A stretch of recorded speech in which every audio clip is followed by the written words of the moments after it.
Alpha news India की प्रस्तुति। दिल है कि मानता नहीं। क्या खाना है, कब खाना है, कैसे खाना है, क्यों खाना है, बिल्कुल भी जानता नहीं। तो क्या करें, सुनिएगा। दोस्तों, हमें अपने हार्ट का बहुत ख्याल रखना पड़ेगा। आजकल जवान जवान लोगों को हार्ट अटैक आ रहा है। उसकी वजह क्या है? हमारे हार्ट में ब्लॉकेजेस पैदा हो जाते हैं जो हमें पता नहीं चलते। कोरोनरी आर्टरीज पूरी तरह से ब्लॉक हो जाती है। हाथों की देखिए, आप इस तरह से आगे की तरफ वाइब्रेशन करिए तेज़ गति से। सिर्फ 20 सेकंड करिए। 20 सेकंड बहुत थोड़ा सा समय होता है। दिन में 3 बार इसे कर लीजिए। जब आप लगातार इसे करेंगे तो आपके हार्ट को बहुत अच्छे पुशअप्स मिलते हैं। वाइब्रेट होने से वो जो ब्लॉकेजेस है, जो कोलेस्ट्रॉल जमा है, वो वापस धमनियों में बहकर फिर से रिपेयर हो जाता है और ब्लड का फ्लो हार्ट में नॉर्मल हो जाता है। जब आप लगातार इसे 1 आध महीने कर लेंगे ना, तो आपका हार्ट दोबारा यंग हो जाएगा, दिल दोबारा जवान हो जाएगा, आपको बहुत एनर्जेटिक फील होगा। ये करने में बहुत आसान है। मतलब अगर बॉडी बीमार है, सर दर्द है या फिर विटामिन्स की डेफिशिएंसी है तो आप सप्लीमेंट ले लो, गोलियां खा लो और आप फिर एकदम ठीक ठाक चंगे हो जाओगे। पर मन के रोगों का क्या? मन के कौन से ऐसे तार है, ऐसी कौन सी चीज है कि सिटी स्कैन में निकल आएगी, एक्सरे मशीन होगा जिसमें पता चल जाएगा कि अच्छा यहाँ पे इश्यू है, ये चीज है। अगर मन का रोग है तो ये सप्लीमेंट लो, ये विटामिन्स लो, आप मेंटली फिट हो जाओगे।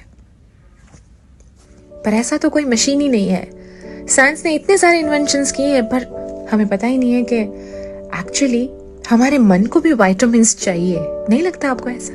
विटामिन्स एंड सप्लीमेंट्स अगर शरीर को ठीक कर सकते हैं तो मन को क्यों नहीं?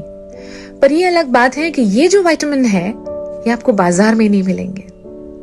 हाय, मेरा नाम जिया है और आप मेरे साथ ख्यालों वाली खिड़की में हो और आज का टॉपिक ही है विटामिन B12। हमारा जो मन होता है वो सबसे ज्यादा अफेक्ट करता है, हमारी बॉडी बाद में अफेक्ट करती है।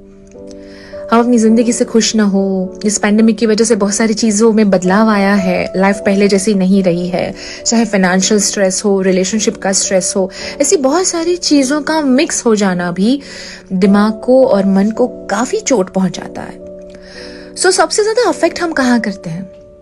रिश्तों में, जिंदगी में। जो चाहा वो ना मिला, जो एक्सपेक्ट किया था उस हिसाब से हुआ नहीं। जो रिश्ते होते हैं ना, ये हमारे मन को सबसे ज्यादा, हमारे मन पे इम्पैक्ट छोड़ जाते हैं। सुख का कारण भी वो होते हैं और दुख की वजह भी ये हमारा मन ही होता है। और वैसे भी मैं मानती हूँ कि आजकल रिश्तों में ना न्यूट्रिशन की बहुत जरूरत है।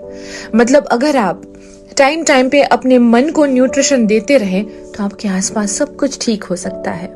सिंपल। सो विटामिन ए होना बहुत जरूरी है। अब विटामिन ए, अरे अटैचमेंट, हम भले दूर हैं लेकिन एक दूसरे से अटैच है, एक दूसरे से करीब है, ये एहसास भी आपको अंदर से कितना अच्छा रखता है। So vitamin A is equal to attachment, जो आपकी दोस्ती, आपके रिलेशनशिप को फिर एक बार अपलिफ्ट करता है। और विटामिन ए को विटामिन बी का अगर सपोर्ट मिल जाए तो रिलेशनशिप बहुत ज्यादा रिफ्रेश हो जाता है। विटामिन बी, अरे उसमें तो बहुत सारे टाइप्स है ना, B3, B5, B12। बिल्कुल वैसे ही विटामिन बी यानी कि बॉन्डिंग। जब रिश्तों में गलतफहमियां होती हैं तो बॉन्डिंग कमजोर हो जाती है।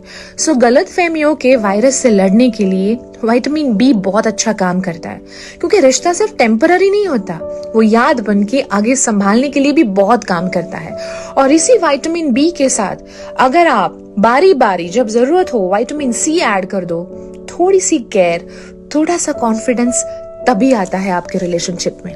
और अगर उसमें साथ हो हफ्ते में एक बार विटामिन डी का, यानी कि डेडिकेशन। इस दुनिया में कोई भी रिश्ता नहीं है जो बिना डेडिकेशन आगे बढ़े। दुनिया में ऐसा कोई काम नहीं है कि बिना डेडिकेशन हो पाए। और ये तो रिश्ते हमारे मन से जुड़े हुए हैं। सारे विटामिन्स रिश्तों की इम्यूनिटी बढ़ाएंगे। और वैसे भी कहते हैं ना, मम्मी पापा नहीं कहते, साल में एक बार तो बॉडी चेकअप करा दो, और वैसे भी इस पैंडेमिक में तो बहुत जरूरी है। बिल्कुल वैसे ही मन का चेकअप भी बहुत जरूरी है।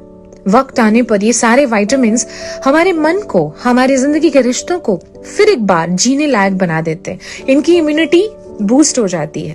That's why it's very very necessary कि वक्त आने पर vitamin A, B, C, D आप अपनी मर्जी से अपने सप्लीमेंट्स ऐड करते रहिए। और मन के तो बहुत सारे रोग होते हैं, पता नहीं कौन सा रोग हमें लग जाए। कंपैरिजंस, पॉजिटिवनेस, खामोशी, गलतफहमियां, अविश्वास, न जाने कौन सा रोग हमारे मन को और हमारे रिश्ते को खतरा पहुंचा दे। और दुनिया में ऐसा कोई भी इंसान नहीं जो अकेला रहना चाहता हो। सबको अपने मन को अच्छा रखना होता है और हमारा मन बहुत सारा जुड़ा हुआ होता है अपने रिश्तों के साथ, अपनी जिंदगी के साथ। तो बस संभालिए अपने मन को, उसकी देखभाल कीजिए, वरना वो आइसोलेशन मोड पे चला जाएगा।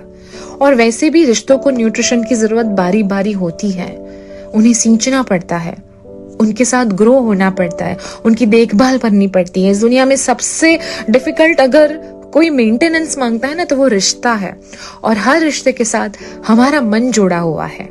सो ध्यान रखिए, दूसरों के लिए नहीं, खुद के लिए, अपने लिए, अपने मन के लिए। Take care.